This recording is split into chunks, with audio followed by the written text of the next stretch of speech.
Sleep can actually be deadly, which is what makes A Nightmare on Elm Street so terrifying.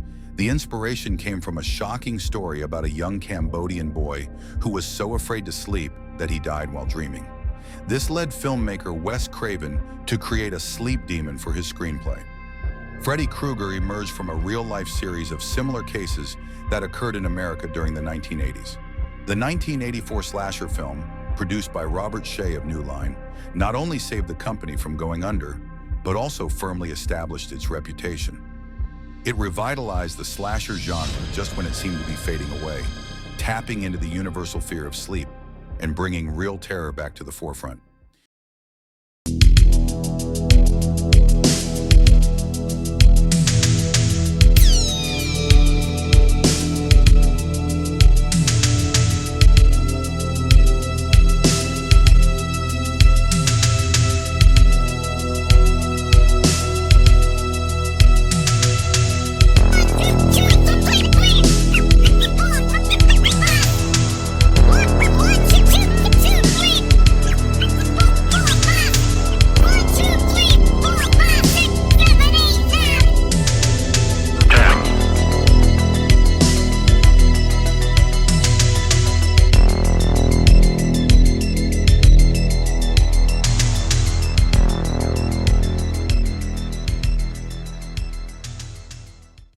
Let's take a look at the top 10 nightmare sequences from the A Nightmare on Elm Street movie series that were stunningly chilling and unforgettable. Number 10, you can check in, but you can't check out. When you dive into a series about bizarre dreams, you can bet there'll be some body horror moments thrown in. Rennie Harlin's A Nightmare on Elm Street for the Dream Master definitely delivers with a creepy cockroach feast that's not for the squeamish. Freddy Krueger knows how to make things gross while sending chills down our spines. Debbie Brooke Theus, the tough girl in her leather jacket, radiates confidence and charm, but she has one major weakness, a serious fear of cockroaches. Alice, Lisa Wilcox, is watching her friends get picked off one by one. Joey, Rodney Eastman, Kincaid, Ken Sagos, Sheila, Toy Newkirk, and her brother Rick, Andrus Jones. Fearing that Debbie might be next, Alice teams up with Danny Hassel, and they rush over to Debbie's place where she's about to hit the weights. Unfortunately, they arrive too late. Freddy traps them in a sleep-induced time loop. As Debbie struggles with sleep deprivation, Freddy invades her dreams. Looking for a workout, Debbie checks into a cockroach motel that has no escape. The scene gets more disturbing by the second.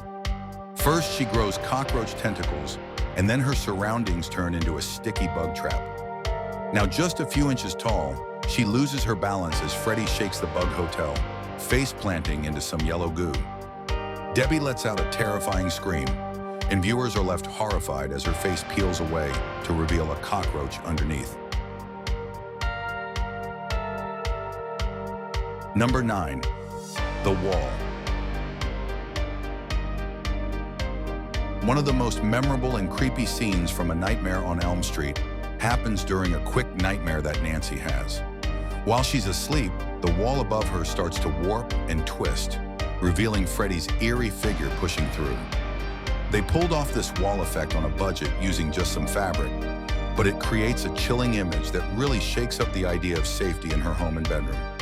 Even though this moment lasts just a few seconds, it's one of the standout images that fans remember from A Nightmare on Elm Street. Number 8, I'm Driving. We really have to discuss that mind-bending dream loop scene in A Nightmare on Elm Street 4, The Dream Master, when Alice and Dan, Lisa Wilcox and Danny Hassel, keep exiting the diner repeatedly. It's such a memorable moment. It really shows how Freddy's beginning to exert more influence over their reality. The time loop in A Nightmare on Elm Street 4. The Dream Master is often considered the pinnacle of nightmare imagery in the series. Alice and Dan are frantically trying to save their friend Debbie from Freddy, racing to her place. But just when Alice thinks she's made it, bam! She's right back at the start, outside her job. They end up going through this maddening cycle several times until they realize they're caught in a time loop. It's such a strange, non-violent scare that really captures that feeling of being stuck in a nightmare, something many of us can relate to in real life. Number 7. Glenn's Deathbed. Glenn's death in the original Nightmare on Elm Street is definitely one of the most visually stunning moments, setting a high bar for future kills. You could say that even the more intricate deaths that came later don't quite match the sheer drama of this one. In this iconic scene, we see Glenn, played by a young Johnny Depp, get pulled into his bed, followed by an explosive spray of blood erupting from his sheet-covered grave. This wild nightmare was created using an upside-down room and a ton of fake blood, which ended up being a bit of a fire hazard. Despite how outrageous this kill is, there's a surprising amount of restraint in how it's presented, which adds to its uniqueness. The camera stays mostly still as we watch Glenn and his belongings get drawn into the bed. The haunting soundtrack and Glenn's gradually fading screams let us know that something horrific is happening just out of view, and the climax delivers way more than we could have anticipated, thanks to the effective buildup. Number 6. Freddy's Coming Out Party. The standout moment for practical effects in the series has to be from the 1985 sequel. In A Nightmare on Elm Street 2, Freddy's Revenge, director Jack Shoulder really leans into the theme of revenge, showcasing a more sinister and unyielding Freddy. Thanks to special makeup effects wizard Mark Shostrom, we see the nightmarish demon burst out of Jesse's chest in a shocking scene. Even after nearly 40 years, it still gives you those spine-tingling chills. Jesse turns to his best buddy, Grady, Robert Rusler, who shares gym class with him, and pleads for him to keep an eye on him. If he's going to face a nightmare that could end his life, he at least wants someone familiar by his side. But Freddy has a much darker agenda in mind, using Jesse's body to unleash chaos in the real world. After Freddy slashes Jesse open, he breaks into reality, stepping into the eerie glow of the bedroom lights. Grady watches in sheer terror, screaming for his dad and feeling completely helpless. A Freddy-controlled Jesse then stabs his friend, leaving a gruesome trail of blood down the bedroom door. What makes this scene so chilling is the sheer madness and cruelty of Freddy's actions. The emotional turmoil Jesse goes through is equally gut-wrenching, with Mark Patton delivering a performance that's nothing short of electrifying. Number 5. Come to Freddy. Whatever you do, don't fall asleep. But Nancy totally ignores her own warning. The day after Tina's horrific death, she makes the choice to go to school. Even though she barely slept the night before, she tells her mom, who's had a bit too much to drink, that she can sleep in study hall. And guess what? She really does fall asleep and runs into Freddy Krueger once more. While a classmate reads from Shakespeare's Hamlet, Nancy drifts off and sees her deceased friend in a plastic body bag. In a surreal twist, Nancy chases after her friend's mangled body and a blood trail that leads her through the school hallway and down into the creepy boiler room. "Who are you?" she yells as Freddy emerges from the shadows. He slashes his chest, letting a gross, maggot-filled goo drip down, followed by a chilling laugh. Nancy races through a maze of water pipes and boiling furnaces, desperate to escape, but the nightmare realm keeps pulling her back. Eventually, she finds herself cornered. With Freddy right behind her, she makes a split-second decision. She slams her left arm against a pipe, burning it in the process. In an instant, she's jolted awake, screaming in the classroom. This moment is crucial for Nancy as she faces Freddy, but it's terrifying how close she came to losing it all. Number 4. Welcome to Prime Time. Nightmare on Elm Street 3 really took things up a notch with more kills and gave Freddy Krueger a lot more dialogue to play with. Reactions to this change are mixed, but most folks agree that the third movie found a good mix between being a scary villain and a bit of a wisecracker. One thing everyone can agree on is that Jennifer's death scene perfectly highlights how those clever one-liners can hit hard. In one of the wildest nightmare sequences in A Nightmare on Elm Street history, we also got its most iconic line. In A Nightmare on Elm Street 3 Dream Warriors, Jennifer, a total TV junkie, falls asleep and dreams her television starts going haywire. As she investigates, two giant arms reach out from the sides of the TV and grab her. Then Freddy's head pops up from the top, complete with antennas, and he shouts, "Welcome to primetime, beep! Ahaha!" before shoving her head through the screen. This moment marks the beginning of the era of Funny Freddy, which sparks a lot of debate among fans. But England's improvised line is definitely a crowd pleaser. Number 3, Freddy the Puppeteer. One of the most chilling nightmares comes from A Nightmare on Elm Street 3, Dream Warriors.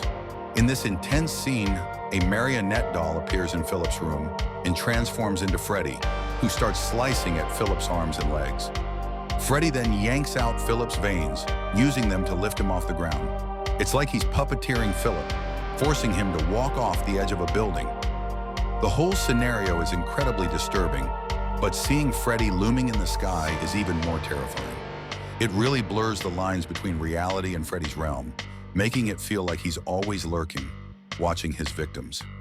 Not many deaths in the Nightmare series can match the impact of this scene. The special effects are outstanding, and they really amplify a genuinely horrifying death without losing any of its intensity. What's particularly striking is how this moment captures the essence of the series, the real fear of being in danger while you sleep. Philip's sleepwalking is cleverly turned against him, and the sheer horror on the faces of the other patients as they witness his impending doom is spine-chilling, even without Freddy's presence. Number 2, House of 100 Maniacs. Freddy's comeback in A Nightmare on Elm Street 5: The Dream Child was definitely more creative than just some dog pee. It had a deeper, almost poetic vibe compared to what we saw in the last movie. In the 1989 flick, Freddy comes back thanks to a dream from Alice's baby, which ends up giving her some seriously creepy visions. In the dream, Alice sees Amanda Kruger, Freddy's mom, giving birth to him. "Don't let him escape!" Amanda screams as a twisted little Freddy scurries out through the swinging doors. He vanishes, and Alice starts to follow him. During this scene, we also get a glimpse into Amanda's tragic past.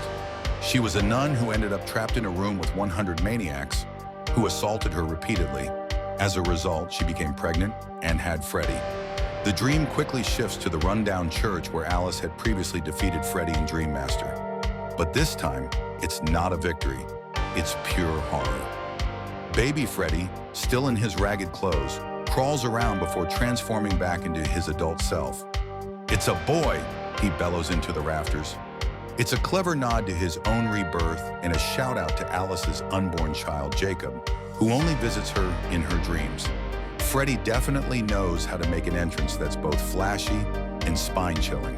And number 1, this is God. The scariest moment in A Nightmare on Elm Street hits right in the middle of the first film. Tina, after straying from her home into a creepy alley, encounters Freddy, who starts to stretch his arms out, blocking her escape and forcing her to turn back. This nightmare includes one of Freddy's most iconic lines, "This is God," which he says just before he cuts off his own fingers. The tension builds up to one of the franchise's most shocking death scenes, where Tina is violently thrown around a room while being attacked. Even after all the sequels, Tina's nightmare still stands out as the most terrifying in A Nightmare on Elm Street. Tina's death is one of the most chilling moments in horror history. It's easy to overlook, but Tina starts off as the main character in A Nightmare on Elm Street. Before her tragic end, we're led to believe she's going to be the final girl, a clever twist that Wes Craven later used in the iconic opening of Scream, likely inspired by Alfred Hitchcock's Psycho. Watching her get killed so early is a real shocker, especially since it's at the hands of our deepest fears personified. This moment shatters any sense of safety we might have felt about sleep, or even the idea of enjoying a horror movie. It captures the essence of what makes the original film so terrifying even now, leaving us to ponder if the series has veered too far from what made it great.